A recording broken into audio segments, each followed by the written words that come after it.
Welcome back into the Ohio Health Scores and More. Well, we talked about it in the opening segment, but I figured now we should probably talk to someone who was actually at the game, and that was Dee Harris for the crazy, chaotic, controversial. Where do we begin with this Mansfield Sr. Upper Sandusky game, Dee? One thing I'm going to say. First of all, it was the best game I've seen all season, but this was the most drama-filled, intense, gut-wrenching game that I've seen since I've been here. Yeah. Oh my gosh, this was nuts. Yeah, I was sitting back here watching it, and I'm rocking back and forth in my seat, going, oh my gosh, like the way that the game ended in regulation, then the first overtime, then the second overtime. I mean, this game, two of them. There was two of them. This game was unbelievable for a lot of reasons, and I think it's probably best just to look at the highlights of it. Yeah, let's get into it, baby. Let's get into it, man. All right. Mansfield Sr. opened the game strong off of baskets from Cam Todd and their Shane Creamer, who scored 20 points for this game. However, Upper Sandusky and Mansfield Sr. would begin to make it tight as both teams would trade baskets. The Rams' Evan Young blazes one from three,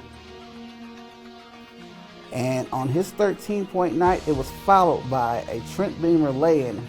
However, Senior would not waver as the Tigers took a 28-31 lead by halftime. Upper would come out strong in the third as their Brett Montgomery and Evan Young battled back. However, the game would remain tight as Shad Kramer dropped a big bucket as we get our first overtime off of Trevor Hines' layup and a defensive stop at the other end.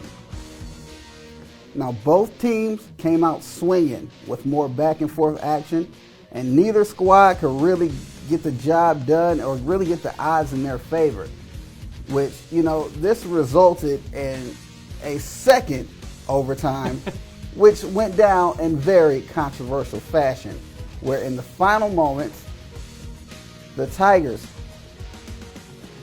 oh my gosh, I can't believe it, the Tigers, Shad Kramer missed a layup, and then Cameron McCreary from Upper Sandusky lays it in on the other end of the court right at the buzzer. Or does he? Seems as if he didn't before the buzzer sounded, but as it stands right now, Upper Sandusky defeated Mansfield Sr. 62-61. Yeah, just an unbelievable game that we had here. I mean, you talk about the storylines coming into this game. Here's the final play as you were talking about. Creamer had to look at it, couldn't get it to go, and you think there's no way that they're going to come down and have enough time. McCreary gets it to go, and they count the bucket. Nobody was for sure. Nobody knew which team knew to celebrate. If Upper Sandusky should be celebrating Mansfield Sr., they count the bucket. 62-61, Upper Sandusky pulls it off, and initially watching it, I thought, listening to it, I heard the horn go off before the shot got off.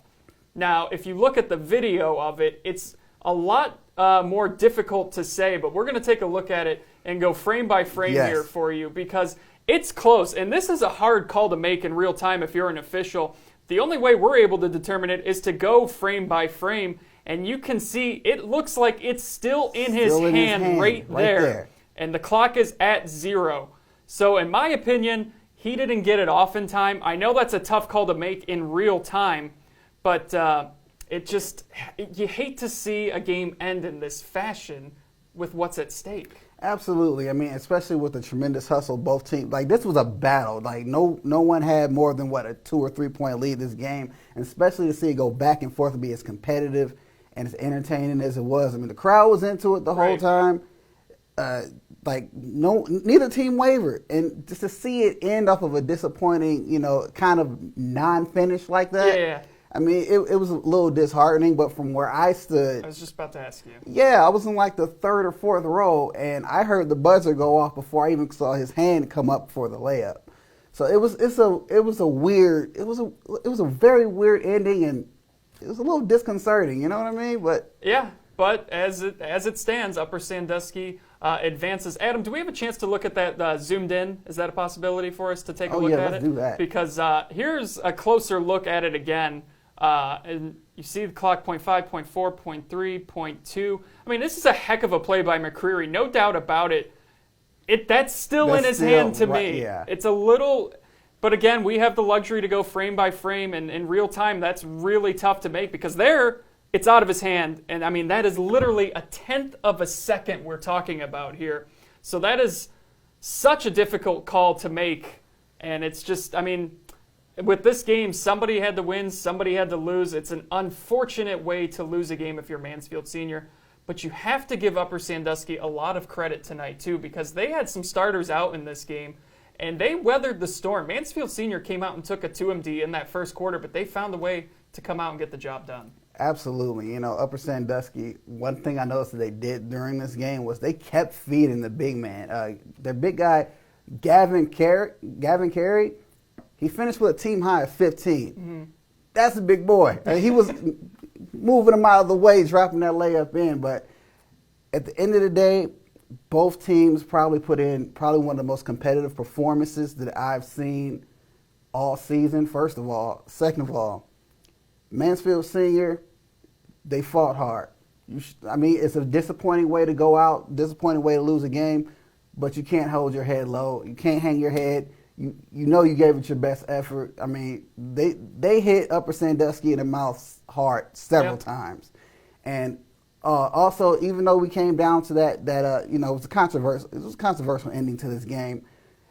As crazy it was, much credit to the referees because they were everywhere during this game. Yeah. They were all over the place, like just trying to keep it, as tight and straight down the middle, right down the middle as they possibly could. But yeah, hats off definitely to Mansfield Sr.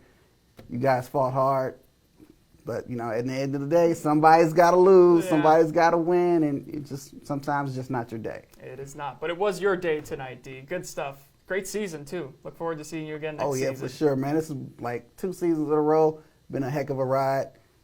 Can't wait for next season, man. We got to see what happens. It'll be here before you know it. Thanks, Dee. When we come back, Troy Taylor will be joining me. Highlights from Shelby and Clear Fork. We'll be right back after this.